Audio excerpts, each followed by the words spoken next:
सभी माता बहनों, मैं सभी का तहे दिल से वंदन सहित अभिनंदन करती हूँ। आज सप्त शक्ति संगम के कार्यक्रम पर मुझे ये मंच प्रदान किया, उसके लिए मैं सभी को धन्यवाद देती हूँ। सर्वप्रथम मैं आप सभी को छोटा सा अपना परिचय देती हूँ। मेरा नाम दर्शना मनोजा है, मैं शामगढ़ में ही रहती हूँ और मैं 33 सालों से अल्फा इंग्लिश स्कूल में पढ़ा रही हूँ।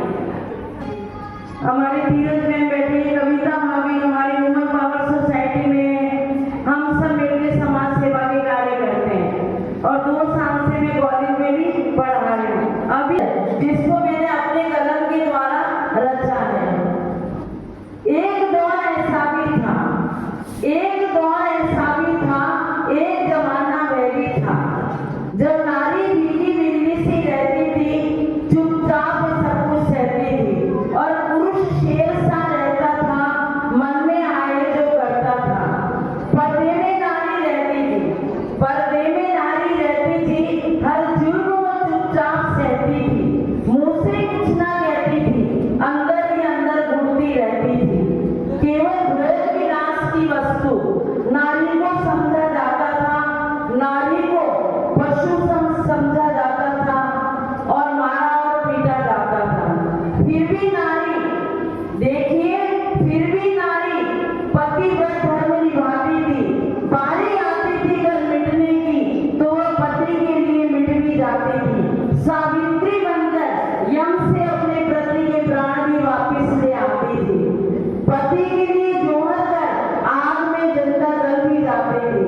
अशिक्षित थी, अनजान थी, बिल्कुल भी नादान थी। उसका क्या वजूद है, उसका क्या अस्तित्व है, उसे अपनी यह पहचान न थी।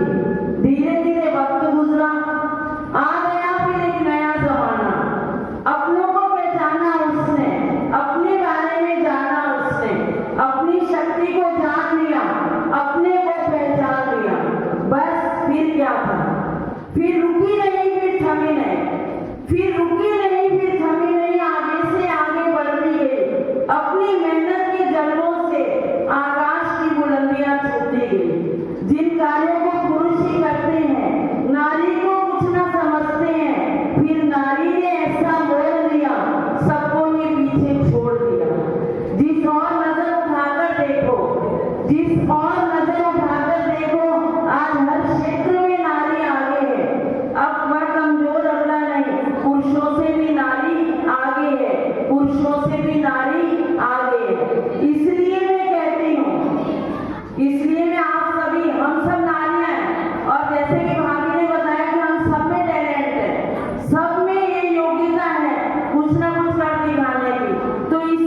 किसकी वजह से कर रहे हैं? स्वतंत्रता